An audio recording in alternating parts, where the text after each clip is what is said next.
Thomas and Friends, Book 58, Colin the Green Crane.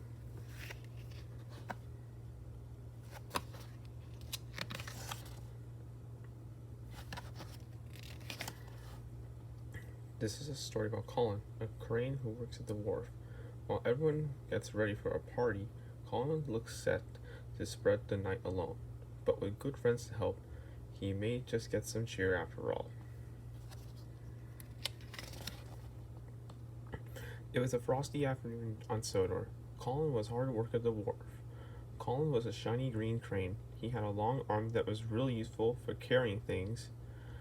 That evening, a party for the children of Sodor was being held in the Thin Controller's garden.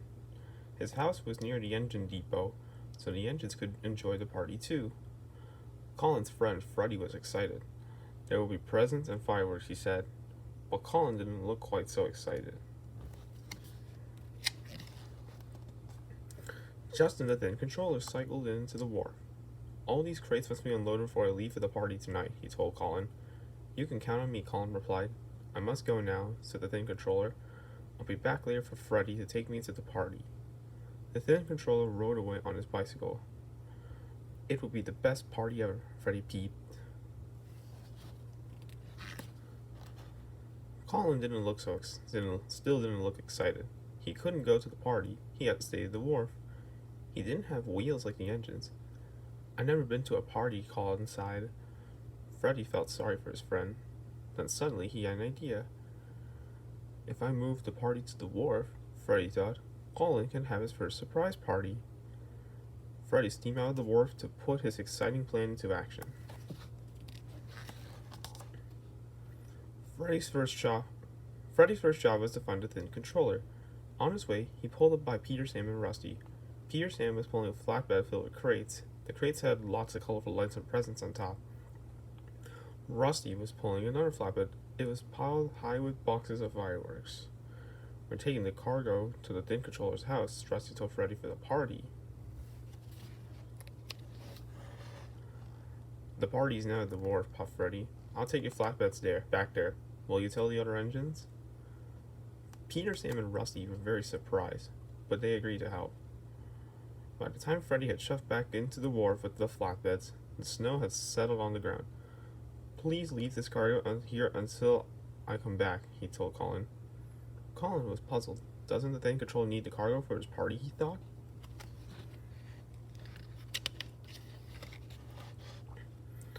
Later that afternoon, Thomas brought the Thin Controller back to the wharf. When he saw the presents, lights, and fireworks, he was very cross. They should be in my house for the party. The Thin Controller shouted. Colin, load him onto the barge. Colin didn't want Freddie to get Freddie into trouble, so he kept quiet and carefully loaded all the cargo onto the barge. When he had finished, the barge set off down the canal towards the Thin Controller's house.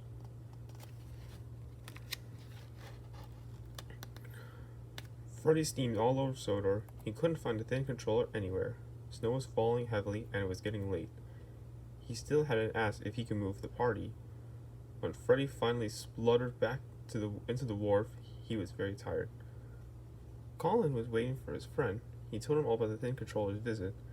He asked me to send the party cargo down the canal, Colin said. So it's all done.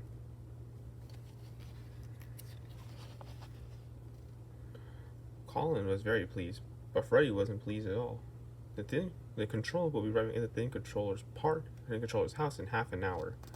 There was nothing for the party there, and there was nothing at the wharf. Freddie felt terrible. Which way did the barge go? He asked Colin. Colin pointed his long crane arm down the canal, and Freddie steamed off to find the barge.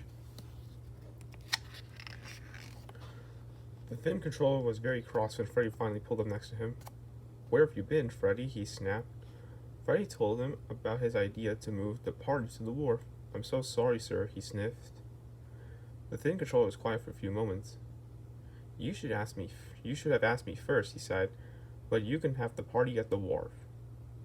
Freddie let out a happy toot. He just hoped he could find the barge before it was too late.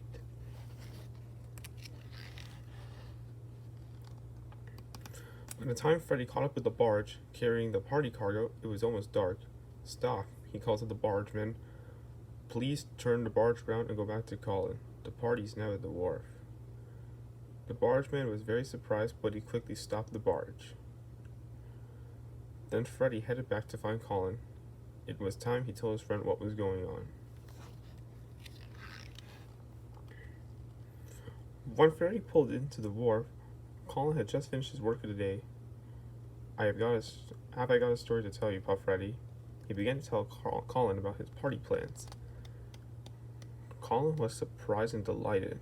You moved the party for me, he blushed. Well, we better get to work.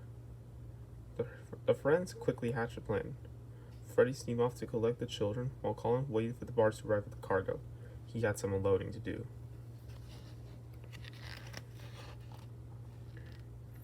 Colin moved the cargo in record time. When Freddie arrived with the children, everyone gasped.